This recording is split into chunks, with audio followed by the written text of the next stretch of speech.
Hello everybody, welcome to JLABTV. I'm JLAB and this is Football Manager 2016 The Unemployment Challenge, episode number 80. And I'm really happy because for the first time since I've been in the Premier League, we're not predicted to finish in the bottom three, or bottom for that matter. We're actually predicted to finish in 15th place for the very first time, which is lovely. And for the first time in my time in the Premier League, we are not predicted to be in the 1,000 or 2,000 to 1 on to win the title. We're 300 to 1 on to win the title. Not that's realistically going to happen, mind you. I mean, I'd like to get into the top half for the very first time, but I'll settle for the same as last year, really. 12th, 11th, 10th. I wouldn't mind trying to get into the top half, but hey, I'm going to be realistic and think, well, it's not really the most realistic goal of mine. But hey, it could be worse. We could be fighting to avoid relegation again, which I doubt will happen now. But hey, you can't predict anything in football. It's a dangerous sport to be in, for that matter. But let's look at some of the signs I've made so far this season in preparation for the Premier League. My first signing was Arthur Lefrançais, an attacking midfielder who I bought from Marseille for £3.1 million, and he didn't really play many games for his French club, unfortunately. He only played 10 times for them, and he played 12 times in France altogether.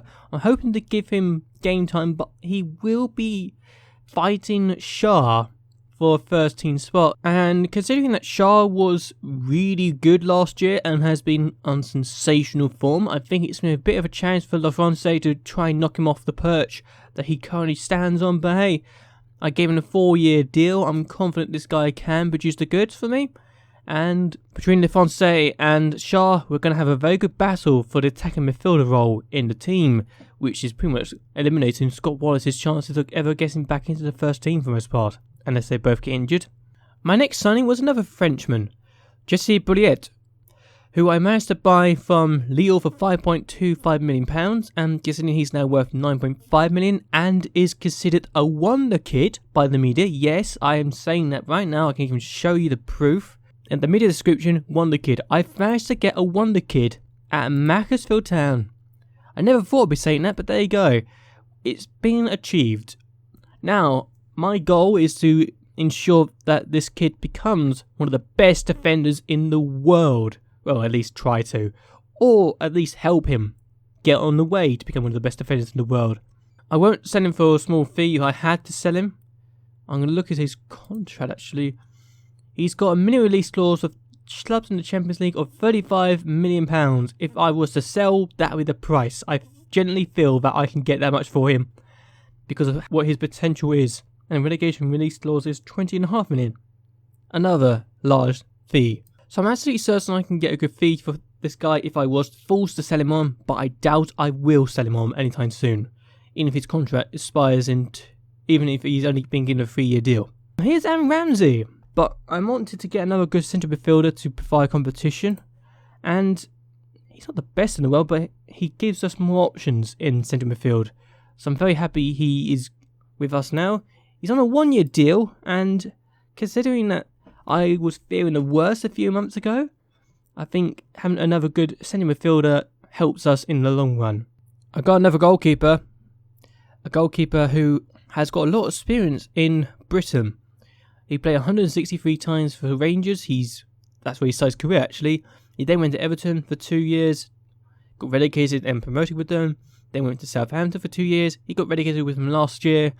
But now he's with us, and I'm hoping that the money I spent, £4.9 million, is going to help us achieve a mid-table finish. Here is my most expensive ever signing.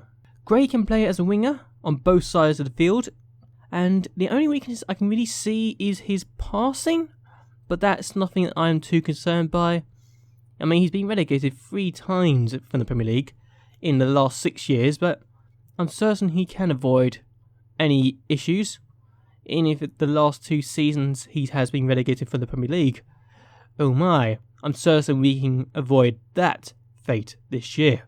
My next signing was a backup goalkeeper, Robert Van Star. So he's not exactly a bad player, but compare him to McCrory, I don't really think you can say there's a big difference here. You can't really say he's brilliant, but considering I had 2 goalkeepers who I forced to sell, I can say these are my 2 goalkeepers right now, with McCoy being the number 1 in the team. And Zach McCone, right back, who is going to be keeping Tanic on his toes, and I think that might be a bit difficult to do, but considering he's here for when Tanic gets injured, I'm not going to be too upset. Plus, he's also a player who's trained in England for 3 years before his 21st birthday, which is something I needed. I mean, he's a decent player in the Premier League, and considering that that was my best role or best stat for my Premier League players at one point, it's not exactly like he's a bad player.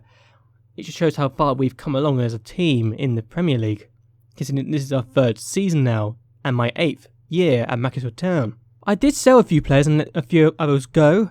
Romero went to Leeds for £1.2 million, and I let Kuchia and Pollock go, as I did with Sam Green, who went to Charlton on a free. Gimenez, I think it's a bit unfortunate. I brought so many defenders in, trying to ensure our defence wasn't as leaky, and in the end, this guy got frozen out. So you can almost say he's unlucky that he got let go. But I got £1.2 million for him. I spent 1.7 initially, so I've lost 500 grand for him. But Ruben Blanco, I had to sell because release clause was met.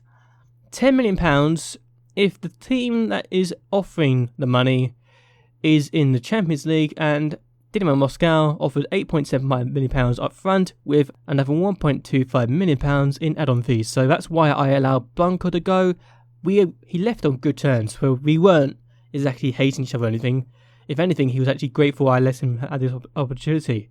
Malumbi I let go because between Januzaj and Gray, I couldn't really see him playing. I mean, he's a good player.